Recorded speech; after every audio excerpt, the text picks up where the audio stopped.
Ćao, ja sam Lena. A ja sam Ivona. Danas ćemo vam predstaviti Stari Novi Dvor. i Dom Narodne skupštine. Stari Dvor. To je nekadašnja palata srpske dinastije Obrenović iz 19. veka. Kada je došlo do smene dinastije, Stari Dvor postaje rezidencija dinastije Karađorđević. Nakon što je oštećena oba svetska rata, Stari Dvor je potpuno promenio svoj izgled.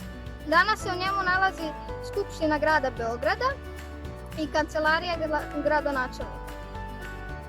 Kao što znate, Beograd je glavni grad države Srbije i u njemu živi oko 1.600.000 stanovnika. U salonu Starog dvora nalazi se faksimil pisma Pape Jovana VIII od 16. aprila 878. godine. To je zapravo najstariji pisani dokument u kome se pominje i slovensko ime Beograd. To je zapravo deo registra Pape Jovana VIII, čiji se original danas nalazi u arhivi Vatikana. U svečanoj sali Skupštine grada svake godine se održava prijem i dodela nagrada za najbolje učenike iz generacije Beogradske srednje i osnovne škole. Ovaj balkon je posljednjih decenija mesto gde se Beograđani okupljaju i dele radost sa sportistima koji su osvojili svetske nagrade. Ima sada Andrićevom vencu, ulici koja je dobila ime po našem književniku Ive Andriću, do Novog Dvora. U stambenoj zgradi broj 8 u ulici Andrićev venac nalazi se spomen muzej Ivi Andriću.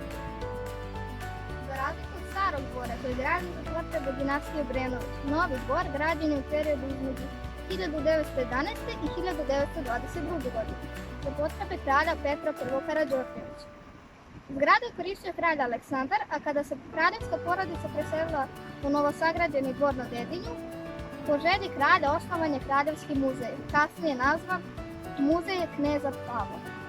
Danas se ovde nalazi kabinet predsjednika Republike Srbije, a kao najvrednije i najzanimljivije prostorije smatraju se trpezarija i ohridski salon. Stari i Novi Dvor nalazili su se u Dvorskom parku. Nakon Drugog svjetskog rata on je postao javni i dobio ime Pionirski park.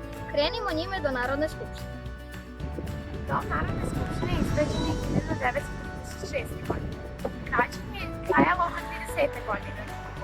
Svoje istorijske i arhitektonske vrednosti i kao i bogate zbirke umetničkih dela, Dom Narodne skupštine postaje spomenik kulture. Dve skulpture izlivene u bronzi, poznatije pod nazivom Igralice konje vrani, stoje tu od daleke 1939. godine. Veliki hol je centralna skupštinska prostorija ili poznatija kao sala za razgovore. U velikoj sali održavaju se sednice Skupštine Republike Srbije. U velikoj sali nalazi se spomen ploča posvećena čoveku kome naša škola nosi ime, Ivi Andriću. On je dobio Nobelovu nagradu za književnost. 1950. godine izabran je za poslanika Kraljevine Jugoslavije. U maloj sali zasedaju skupštinski odbori. Biblioteka i diplomatski salon su jedine prostorije koje su sačuvale originalni raspored nameštaja. Procenjivu vrednost ima knjižni fond sa više od 60.000 knjiga, što su i na srpskom, a i na različitim jezicima. Najviše oblasti ima iz ekonomije, politike i prava. Biblioteka je zatvorenog tipa, znači mogu da uđu samo oni koji imaju posebno odobrenje. Diplomatski salon je poznatiji kao salon kneza Pavla i služi za prijem visokih zvaničnika.